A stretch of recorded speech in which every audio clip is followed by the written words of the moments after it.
I want to talk a bit about parents. I am a parent. How many of you are parents? How many of you have got parents or had parents? See, it's a very common thing.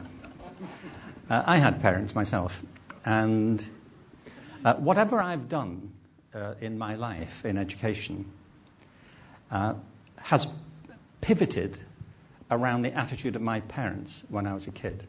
I grew up in Liverpool in the 1950s. I'm one of 7 children. We weren't religiously inclined to having children. My parents just liked each other.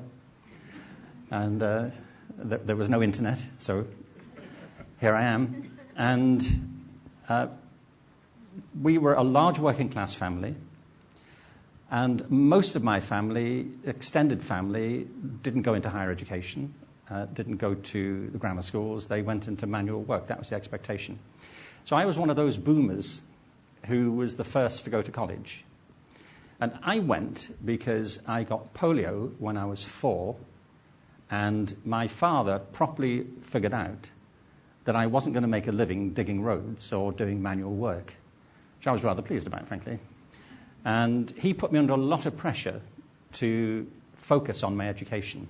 This was not easy, because I didn't want to do it. And secondly, as I mentioned, I was one of 7 children in Liverpool at the height of the Mersey beat. The Beatles were playing down the street. My brother was in a rock band who used to play with them, and he rehearsed in the room next to my bedroom. So I spent my teen years listening to people playing rock music next door, trying to do Latin verbs. I'm a damaged person, that's all I'm saying. It's a miracle I'm here at all. But my dad insisted, because he said, you need to rely on your education. He didn't have a plan for me. He didn't know where it was going to go. He didn't know where it would take me. And my mother, by the way, was equally foursquare with all of this. They just knew it would take me somewhere. That if I focused on developing what else I had, then something would come about. And it did. It's partly because of that I got into education in the first place. Well, I'm telling you my story, not because it's exceptional, but because it's the story that Pedro was telling about the kids in the Bronx. It's the story I'm sure you know in your own lives or people close to you. Parents are indispensably important to the educational enterprise. And too often, I think, they're relegated to the occasional parent-teacher association meeting, the first day of term meeting, the termly report. We have these rather awkward conversations over grades that everybody gets really freaked out about. And I think we have to have a much better relationship with parents and to see them as part of a genuinely part of the culture of improvement in schools. Not as people who are clients or consumers, but as partners in the enterprise of helping their children have the best chance in their lives. And the best schools have always done that. The good news is that I have written a book about this rather remarkable work that you see behind you. No, I wrote this book. It's just, you've got a copy of it, by the way, in your bags. Because it's been concerning me for a long time. I mean, I am a parent. I speak to parents a lot. And in my experience, parents range across the whole, like you do yourself. I mean, some of them are very angry about what's happening in education to their children. And they blame schools for it. They feel that their kids are not getting a proper break. They're not being understood. They're not being treated as individuals. That's some parents. Some parents think the schools aren't pushing their children hard enough, and they become part of the problem. They become part of the pressure on their kids. And in my experience, as Passy was saying, children nowadays, young people, are under tremendous stress, not just from devices, but from this parental pressure to succeed on the system as it is now. So it seems to me they could hardly be more important as partners, as people we need to brief, engage in the vision we have for education, and see them as co-partners in the kind of climates that we provide for them. The thing about this is, sorry, just go back there. It's a bit tricky these days to know who parents are, isn't it? When I was growing up, I knew who my parents were. I mean, my biological parents. They were married. They stayed together right the way through their lives, and we grew up, in nowadays poverty, but with a tremendously secure sense of who we were with that family. In America now, fewer than 50% of children live in what we used to think of as a conventional nuclear family. That's to say, being raised by two biological parents in the same household. Fewer than 50%. And that's true, I think, in most countries now. Very many kids are being raised by one parent who might be doing two jobs. Very many kids are being raised in blended families. They may have same-sex parents. They may be being raised by an older child. They may be being raised by somebody who's not related to them at all. It's why, for the purpose of the book, we decided to think of a parent as a role, not a relative. Because if you're responsible for the full-time growth and development of a child, you're the parent, whether you're related to them or not. So it's a role that matters. And education is probably the most significant process, apart from the immediate community, on which we depend to develop the natural capacity that all children are born with. I think the debate's pretty settled now, isn't it, between nature and nurture? I think the jury's back. It's about 50% in most cases, we think. I mean, it's ridiculous to think children are born as a blank sheet. It's ridiculous to think their environment has no effect on them. Clearly it does, and schools are one of the major players in this environment. So I want to give you a particular example of this, and it's something that Passy referred to just now. By the way, Passy has a book coming out called Let the Children Play. I'm writing a foreword for it, honestly. And it's a fantastically good book. I am very interested in this because for the past 3 years I've been chairing a global program called Dirt is Good, which is being funded by Unilever, which is to encourage parents and educators to help children play more. There is a big problem at the moment with play. We did a survey of 12,000 parents around the world, not in America, it wasn't one of the markets, but all around the world, Asia, elsewhere. Asia, Europe, you know where the world is, don't you? all that world, that place. And we asked parents how much time their children spent each day playing outdoors. Actually, can I ask you, how much time did you spend as a child playing outdoors? Hours, wasn't it? Hours. We did hours. You know, we'd come home from school and we'd just go out and play. In fact, we only really came home for food. Really, we were like cats.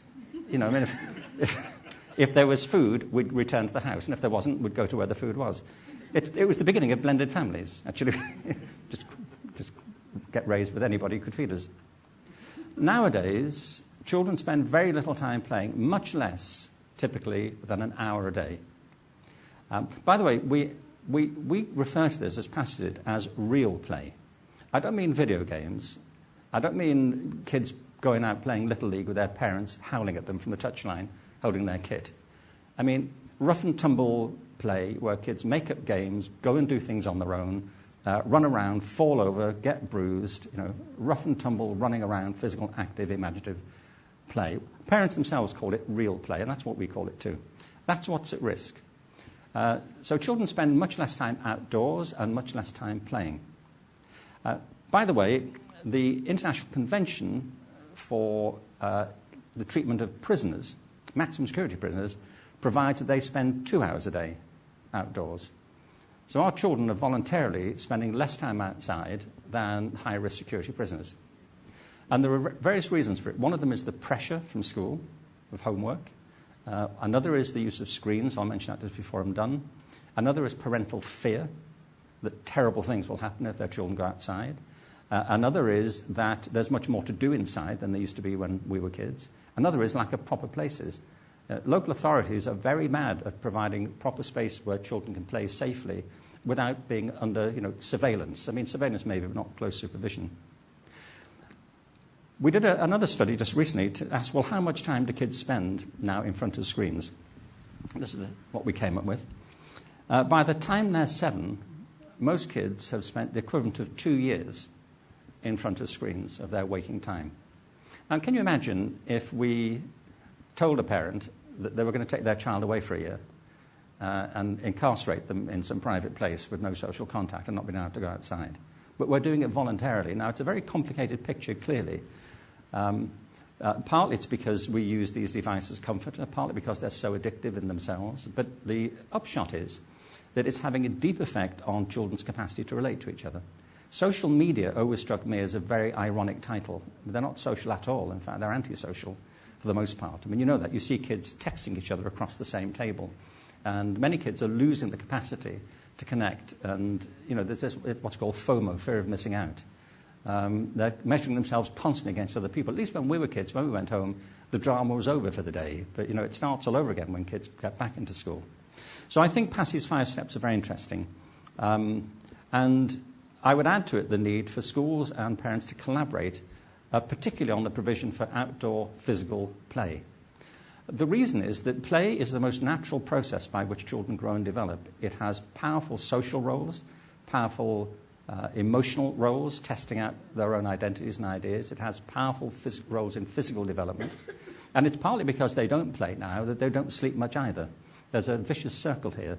And schools are colluding in it by giving them too much homework and by actually reducing the time for play. In America, it's called recess. But states across the country now have been cutting back on recess to allow more time to get ready for tests. There is a movement, by the way, in Texas, interestingly, the Texas Christian University, where they're working with a group of schools to promote more active play. And what's interesting to me is that this has attracted a lot of attention on the news. There was a report on one of the local, actually on CBS, I think it was. They sent a reporter to one of the schools because children had been found playing in Texas. And they were kind of aghast, and they had this strokey beard panel in the studio afterwards saying, "What do you think?" Because kids were running around, having a good time. It's standard in Finland, I know, in schools to get more and more breaks. It's not in this country. But what interests me was that the panel said, well, it's really interesting because the evidence is that this is having a very positive effect on test scores. And you think, really, have we lost our minds? Is this as good as we can get to say that children play because they do better on the tests, rather than they do better being children?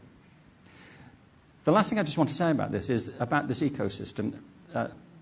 Tom and others have talked about this throughout the past 2 days, for us to see this as a system, and we should, I believe this very strongly. Do have to rethink what type of system we're in. And I do agree with Pedro that there's a lot we can do within the system. There's a lot of room for innovation within the system as it is, and if enough people move, it will change. But there are some flexion points, like the obsession with getting to university, like the deterioration of academic programs, like the deterioration of play in schools, that we can begin to address fairly quickly. But the metaphor is interesting. We still tend to think of organisations and systems as a mechanism.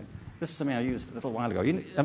If you think of the management chart of your organisation, it's probably a bit like this, isn't it? It's one of these sorts of things.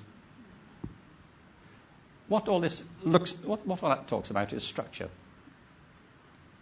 It illustrates the power lines, but it doesn't tell you what's going on in the system. I worked with an organisation in New York a number of years back, and asked them to think about their organisation not as a mechanism, but as an organism, and to think of it not in terms of the structure, but in terms of culture. And I asked them to draw me a picture of it. This is the picture they drew of the culture of their organisation. It's a commercial company. So the first thing they said, the roots of the company are in the interest of the clients, and the deeper they are in the interest, the more vibrant the company will be. That's what gives them the financial growth they need. And that whole thing is then leads to the vitality of the two main parts of the company, which are the operations and revenue wings. What I like, though, are the bees that go around cross-fertilizing, cross-propagating across the whole organisation. They said the role of the president there is to shield the company from the overheated expectations of the board and to try and create a workable climate. I think that's what great superintendents do, by the way. Like teachers create some kind of shield from the expectations often of the district, and the district can create some shield from the expectations of the state, and the state from the government. It's what we mean by an ecosystem. I don't know what the rabbit is. Somebody said it was a hedge fund. But now they get people who apply for the job to colour it in as well. This is now the organisational chart for the company. But the thing about that is it illustrates two things. One is that this is an ecosystem. Everything is interdependent, and nothing stands apart in a way that would allow it to flourish if it were to do that. And the second is that the real role of leaders in these sorts of systems, in human systems, isn't or shouldn't be command and control. It shouldn't be trying to tell everybody what to do. The real role of a leader is climate control. It's creating a climate of possibility. It's what great head teachers do. They create a climate where teachers can do their job. Teachers create climates where kids can learn. And they do it in partnership with families, because families create the other part of the climate that the kids bring to school every day. So getting this ecosystem, I think, is desperately important. And it's why I think the roles of parents continue to be right at the very heart of what we should be thinking about in education.